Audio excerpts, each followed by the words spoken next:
আসসালামু আলাইকুম রহমতুল্লাহি ওবারাকাতুহু। দেশ এবং প্রবাসে যে যেখান থেকে আমার এই ভিডিওটি দেখছেন সবাইকে জানাই আমার পক্ষ থেকে আন্তরিক শুভেচ্ছা অভিনন্দন। সুপ্রিয় দর্শক শ্রোতা, জিয়াউর রহমানের নাম জপলে নাকি বেহেশত নিশ্চিত, এই কথাটি বলেছেন বিএনপির একজন ভালো মাপের একজন নেতা। সেই নেতাকে আসলে আমি ওইরকমভাবে দেখি নাই, চিনি না, কিন্তু বিএনপির বড় মাপের একজন নেতা। সেই নেতা একটা মঞ্চে বক্তব্য দিতে গিয়ে বলেছেন জিয়াউর রহমানের নাম জপলে নাকি বেহেশত নিশ্চিত। শহীদ রাষ্ট্রপতি জিয়াউর রহমানের নাম নিলে প্রতিদিন বেহেশত নিশ্চিত আমি বিশ্বাস করি, কারণ উনি দেশের জনগণের সাথে হটকারিতা করেন নাই। দর্শক, এই ধরনের বক্তব্য, এই ধরনের বিভ্রান্তিকর বক্তব্য এবং যেই বক্তব্য মানুষ খায় না, এই সমস্ত বক্তব্য কেন এই সমস্ত নেতারা দেয়? এতে করে দলের ভাবমূর্তি নষ্ট হওয়া ছাড়া এদেরকে দিয়ে দলের কোনো উপকারে আসবে না।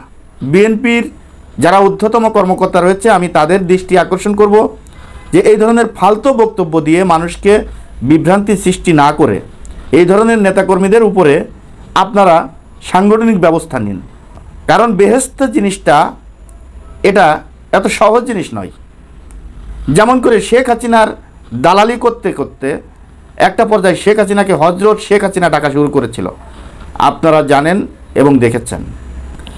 এই ধরনের বক্তব্য দেওয়ার কারণে মানুষ কিন্তু এই আওয়ামী লীগের উপরে অসন্তুষ্ট হয়ে রাগ ক্ষোভ কীভাবে মিটিয়েছে আপনারা জানেন।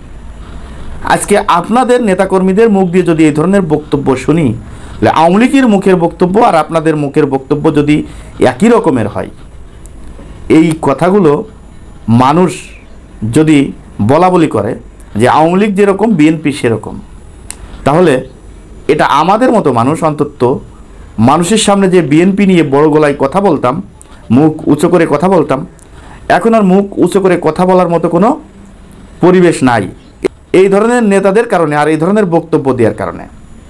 আমি আজও পর্যন্ত দেখি নাই যে বিএনপির ভারপ্রাপ্ত চেয়ারম্যান তারেক রহমান সাহেব, তার মুখ দিয়ে কোনো বেফাস কথাবার্তা, তার মুখ দিয়ে কোনো খারাপ মন্তব্য, খারাপ কথাবার্তা, এ ধরনের কথাবার্তা কিন্তু তাদের মুখ দিয়ে আমরা কখনো শুনি নাই, দেখি নাই। মির্জা ফখরুল ইসলাম আলমগীর একজন অত্যন্ত জ্ঞানী ব্যক্তি, তাদের মুখ দিয়েও কিন্তু আমরা এই ধরনের বক্তব্য শুনি নাই। আমি জানি না যে এরা বিএনপির ক্ষতি করার জন্য এসেছে, না বিএনপির সুনাম করার জন্য এসেছে, না বিএনপির জনসমর্থন বাড়ানোর জন্য এসেছে, না কমানোর জন্য এসেছে। এটা কিন্তু একদমই মানুষ অতিষ্ঠ হয়ে যায় এই ধরনের বক্তব্য শুনলে। যেমন কুরআন হাদিস ছাড়া যে বেহেশতে এবং দোজক, কুরআন হাদিস ছাড়া কোনো কথাই কোনো নেতার মুখ দিয়ে শোভা পায় না। একমাত্র বেহেশতে পাবে কারা এবং কারা পাবে না, এটা আলেম ওলামাইরা বলতে পারবে এবং কুরআন হাদিস দ্বারা বলতে হবে। এই যে হুটপাট একটা কথা বলে ফেললেন আর মানুষ আপনাকে নিয়ে সমালোচনা করছে, বিএনপি নিয়ে মানুষ সমালোচনা করছে। তাই আমি বিএনপির ঊর্ধ্বতম কর্মকর্তা যারা রয়েছে তাদেরকে বলবো, এই ধরনের নেতাদের বিরুদ্ধে সাংগঠনিক ব্যবস্থা অতি জরুরি নেওয়া উত্তম বলে আমি মনে করি। দর্শক, আজ এই পর্যন্তই। পরবর্তী ভিডিও দেখার অনুরোধ জানিয়ে এখানে বিদায় নিচ্ছি। আমি মোহাম্মদ মিতুল হোসেন। আসসালামু আলাইকুম রহমতুল্লাহি ওবারাকাতুহু।